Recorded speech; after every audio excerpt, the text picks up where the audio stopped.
No. Rule 53 permits a member to withdraw the question. Honorable Minister, please answer. You please wait here. Honorable member, no. Please answer. Don't disturb the question hour. सभापति महोदय, You please address to me. कि जो अभी विदेश मंत्रालय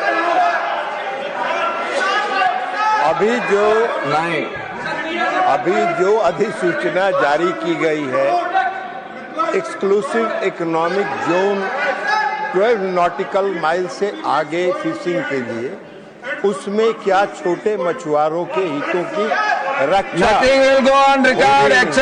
Nothing will go on record except the question and the answer by the Honorable Minister. No, Minister, you please address to me. सभापति महोदय,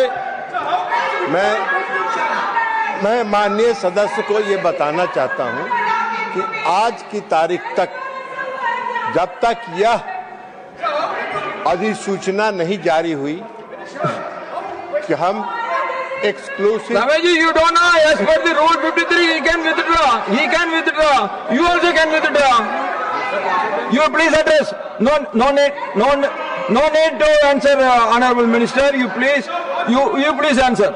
No need to respond, please. इसके छोटे मछुआरों के हितों की रक्षा करने के लिए, उनकी आय को बढ़ोतरी करने के लिए और इस देश की अर्थव्यवस्था में योगदान देने के उद्देश्य से ही यह बनाया गया है। इस EEZ के आगे 12 नॉटिकल माइल से आगे जो डीप सी फिशिंग के लिए और हाई सी फिशिंग के लिए हम लोगों ने जो जारी किया है, उसमें सभी जितने स्टेक होल्डर्स हैं, जो छोटे मछुआरे हैं, उनका जो तटरक्षक हैं, नौसेना है, अनुसंधान संस्थान है, मछुआरा सोसाइटी है, आदि से 7 महीने तक 10 बैठकों में उनका कंसल्टेशन किया गया और उस कंसल्टेशन के बाद सभापति महोदय जो गाइडलाइन हम लोगों ने तैयार किया, जो रूल्स तैयार किया,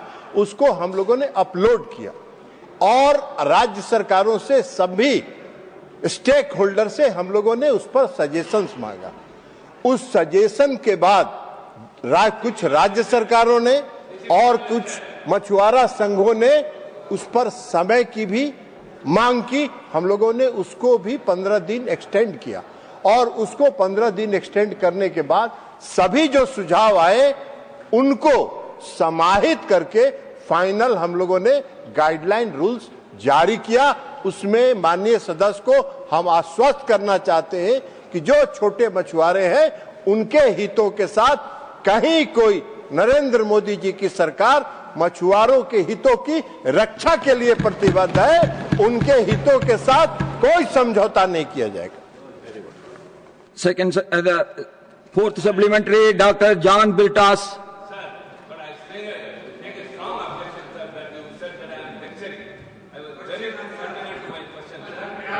John Biltas, nothing will go on record except John Biltas' question. Richuji.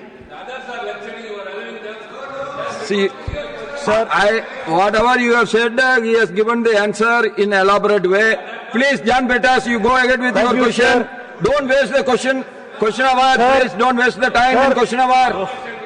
Okay. Sir, the Union government has proposed rupees 35,000 crore offshore and mining project off the Kerala coast.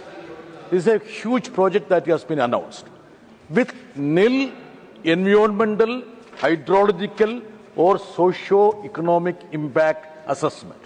My precise question to the ministry is that whether the Ministry of Fisheries will undertake any scientific study, community consultation or impact analysis on how such large-scale offshore mining will affect traditional fishing zones, fish breeding grounds and the livelihood of, sir, please note this, around 2.5 lakh fishing families depending on it. This is my precise question.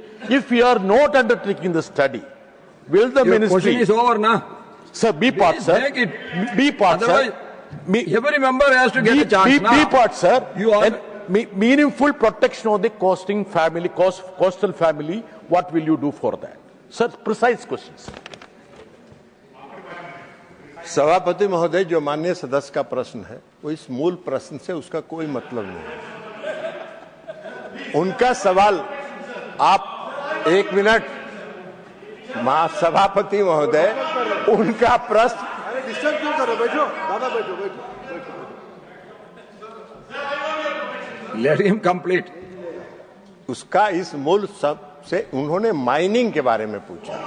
प्रश्न जो है वो fishing से related है और economic, exclusive economic zone में fishing के लिए जो अभी मोदी जी की सरकार ने जो रूल्स बनाए हैं, जो उसके लिए गाइडलाइन तय किए हैं, उन गाइडलाइंस पर यह प्रश्न है। उन्होंने माइनिंग के बारे में, जो केरल के अलग क्षेत्रों में, समुद्री इलाकों में जो माइनिंग हो रहा है, उनके, अब मैं आपको, हालांकि इस प्रश्न से उसका कोई मतलब नहीं है, लेकिन फिर भी माननीय सदस्य को हम बताना चाहते हैं कि माइनिंग प्रोजेक्ट में इन्वायरमेंटल असेसमेंट कर रहा है और यह माइनिंग का जो प्रोजेक्ट है ये माइनिंग मिनिस्ट्री के द्वारा होता है।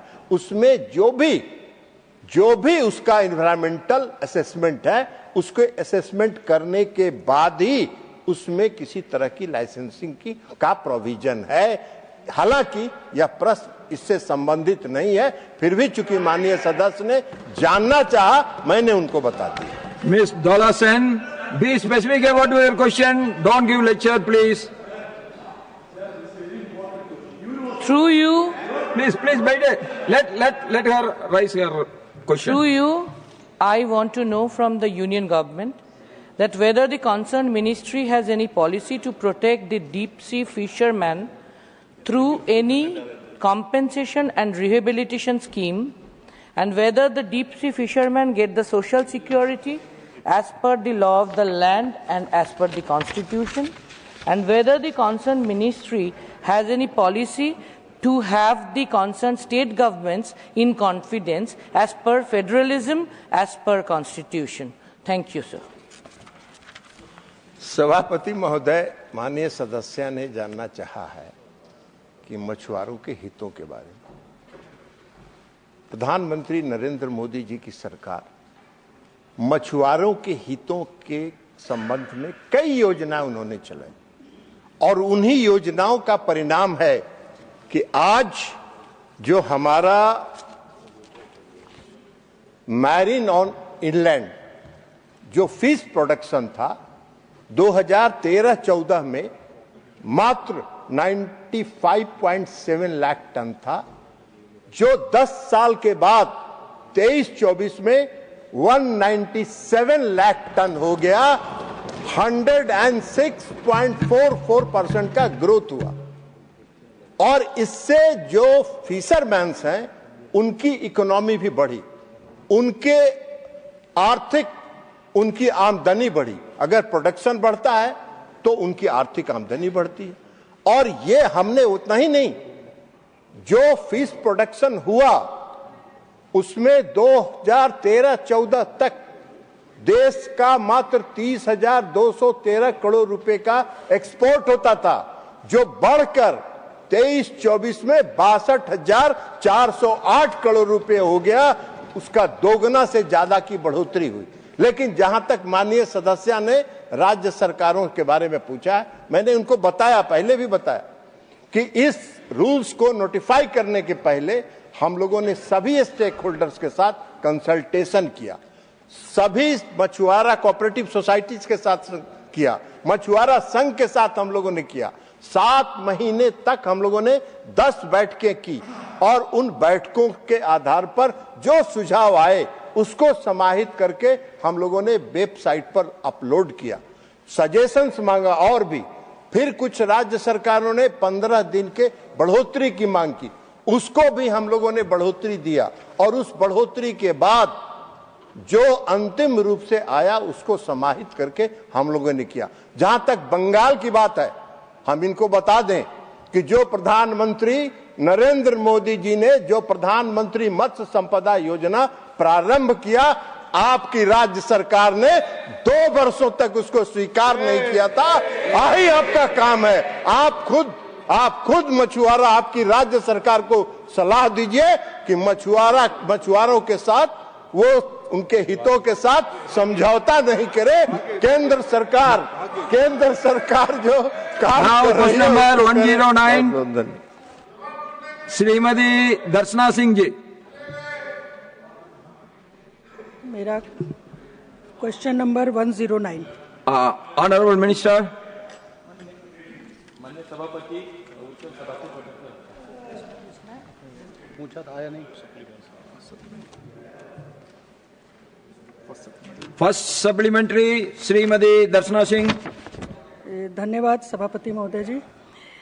मेरा आपके माध्यम से मैं माननीय मंत्री जी से ये जानना चाहती हूँ कि कृषि उत्पादन के क्षेत्र में मेरा राज्य उत्तर प्रदेश देश के सबसे बड़े राज्यों में से एक है। आज उत्तर प्रदेश में अन्न भंडारण योजना की क्या स्थिति है? पायलट के बाद एक्सपेंशन प्लान में उत्तर प्रदेश में कितने गोदाम बनाए जाएंगे? Honourable minister. माननीय सभापति महोदय, हमारे देश के किसानों के मेहनत से हम दुनिया में कृषि उत्पादन में तीसरे स्थान पर हैं, लेकिन देश में अनाज की उत्पादन की तुलना में स्टोरेज की क्षमता लगभग 166 मिलियन मीट्रिक टन कम है और देश के हर प्रदेश में ऐसी कुछ परिस्थिति है। इसकी वजह से अनाज का वेस्टेज, ट्रांसपोर्ट कॉस्ट की बढ़ोतरी है और अंत में देश के किसानों का ही नुकसान हो जाता है। और इसी के लिए ये बात ध्यान में रखते हुए माननीय प्रधानमंत्री नरेंद्र मोदी जी के मार्गदर्शन में माननीय अमित भाई के नेतृत्व में आज इस स्टोरेज के लिए, अनाज स्टोरेज के लिए दुनिया की सबसे बड़ी अन्न भंडारण योजना पर हमारे मंत्रालय ने, भारत सरकार ने काम शुरू किया। और उसके तहत किसानों के, इससे पहले था कि किसानों को गोडाउन ढूंढने पड़ता था, ट्रांसपोर्ट की कॉस्ट थी, अनाज की सुरक्षा थी, ये सभी का इशू होता था। और अभी किसानों को गोदामों के पास नहीं तो गोदाम किसानों के पास आएगा। इस पर आधारित हमने एक योजना बनाई और उसके माध्यम से आज पूरे देश में हमने पायलट प्रोजेक्ट करके 11 राज्यों में 11 गोदामों का निर्माण किया है। आज हमारी सदस्य ने पूछा है कि इसके बारे में उत्तर प्रदेश में आज क्या स्थिति है। मैं आपके माध्यम से माननीय सदस्य को बताना चाहूंगा कि उत्तर प्रदेश भी कृषि उत्पादन में एक अग्रणी राज्य है। इसको ध्यान में रखते हुए हमारे मंत्रालय उत्तर प्रदेश में सहकारी समिति के माध्यम से अंडर भंडारण क्षमता बढ़ाने पे बल दे रही है। यानी कि ये योजना तो लाई है, लेकिन वो पैक्स के माध्यम से लाई, तो पैक्स को और एक बिजनेस मिले, पैक्स आर्थिक दृष्टया उससे और मजबूत हो, इसके माध्यम से ये योजना बनाई गई है। इस योजना के पायलट प्रोजेक्ट के तहत जो 11 प्रोजेक्ट हमने बनाया है देश भर में, उसके तहत मिर्जापुर जिले में 1500 मीट्रिक टन के गोदाम का निर्माण किया जा चुका है और ये गोदाम FCI द्वारा किराए पे लिया गया है। इसके अलावा उत्तर प्रदेश में 24 अन्य पैक्स भी चिन्हित किए गए हैं, जिनमें से सभी 24 पैक्स को हायरिंग का आश्वासन भी दिया। अगर गोडाउन बनता है तो उसके बाद किराए पे जाना चाहिए, नहीं तो वो पैक्स वाइबल नहीं हो सकता, कमर्शियल वाइबल नहीं हो सकता और नुकसान भी हो सकता है। इसलिए उनको हायरिंग इंश्योरेंस भी हमने दे दिया है। इसमें से 10 पैक्स का लोन भी मंजूर हो चुका है और इसमें जल्द ही कार्य शुरू होगा। और एक्सपांशन के संदर्भ में सदस्य ने पूछा है कि इसकी एक्सपांशन की आगे की रणनीति क्या है, आगे का प्लान क्या है। तो माननीय सदस्य को मैं अवगत करना चाहता हूं कि FCI हो, नाफेड हो, NCCF हो, इनके द्वारा उत्तर प्रदेश में करीब 2.5 लाख मीट्रिक टन की जिलावार भंडारण की आज आवश्यकता भी साझा की गई है, जिसका प्लानिंग हमने किया है।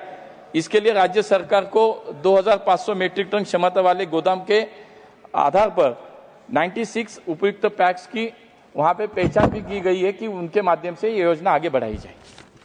सेकंड सप्लीमेंट्री श्रीमती दर्शना सिंह जी। धन्यवाद सभापति महोदय। मेरा सेकंड सप्लीमेंट्री क्वेश्चन है कि अन्न उत्पादन के बाद सबसे महत्वपूर्ण घटक है उस अनाज के लिए पर्याप्त मात्रा में भंडारण की व्यवस्था हो। मैं माननीय मंत्री जी से जानना चाहती हूं कि सहकारिता के माध्यम से गोदामों का निर्माण करने से किसानों को क्या लाभ होगा। Honorable Minister. माननीय सभापति महोदय, मैंने पहले ही कहा था कि अन्न भंडारण की जो जरूरत है वो किसानों के लिए क्यों है, हमारे पैक्स के माध्यम से उनका कार्य क्यों चलना चाहिए। तो मैं आपके माध्यम से सदन को अवगत करना चाहता हूँ कि देश में पहली बार अन्न भंडारण क्षमता का निर्माण सहकारी समितियों के माध्यम से चल रहा है, कि सहकारी समिति भी उसमें काम करे, उसके माध्यम से गांव में नजदीक किसानों को अपने घर के पास भंडारण की सुविधा उपलब्ध हो, इसलिए उस पर हमने काम करा है।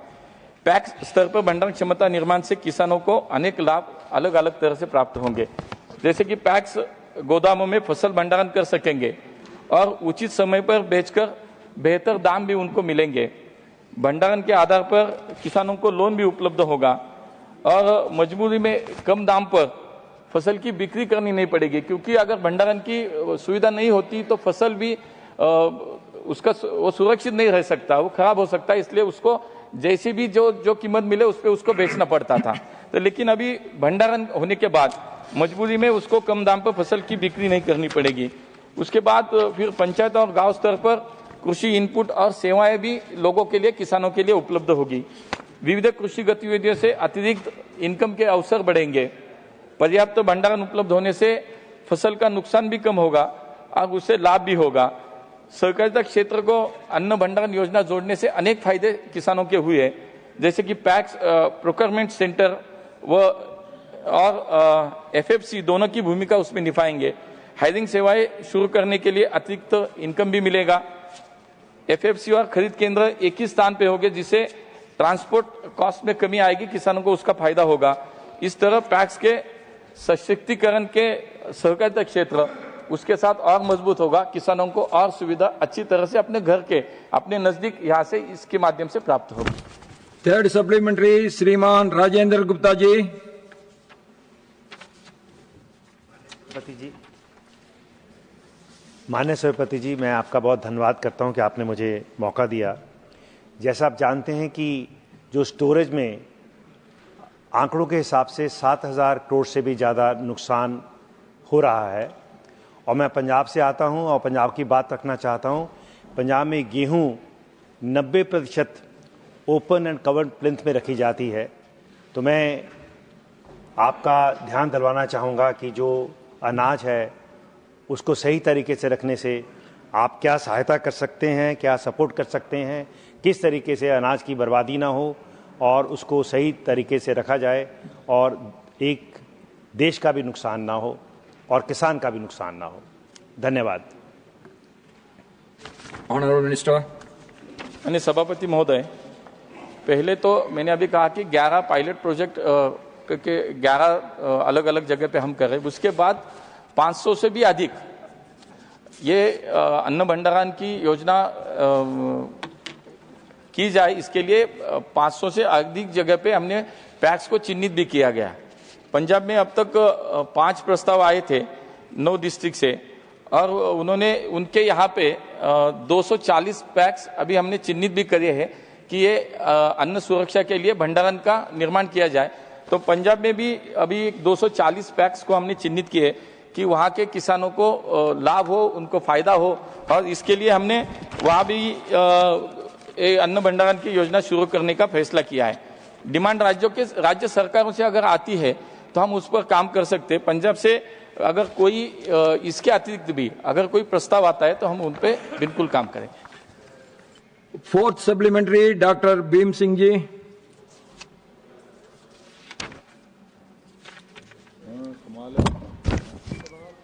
सरकार को इस बात के लिए धन्यवाद देना चाहूँगा कि उन्होंने पैक्सों की मजबूती के लिए काफ़ी काम किया है। कस्टम हायरिंग और पैक्स स्तरीय गोदाम का भी निर्माण कर रहे हैं। लेकिन जो सूची दी गई है महोदय, उसमें बिहार के बारे में प्रगति शून्य दिखाया गया है। तो हम सरकार से जानना चाहेंगे कि बिहार में ऐसी स्थिति क्यों है और उसे सेंसिटाइज करने के लिए केंद्र सरकार कुछ बिहार को एडवाइजरी या कुछ इस तरह का निर्देश देना चाहेगी। Honorable Minister.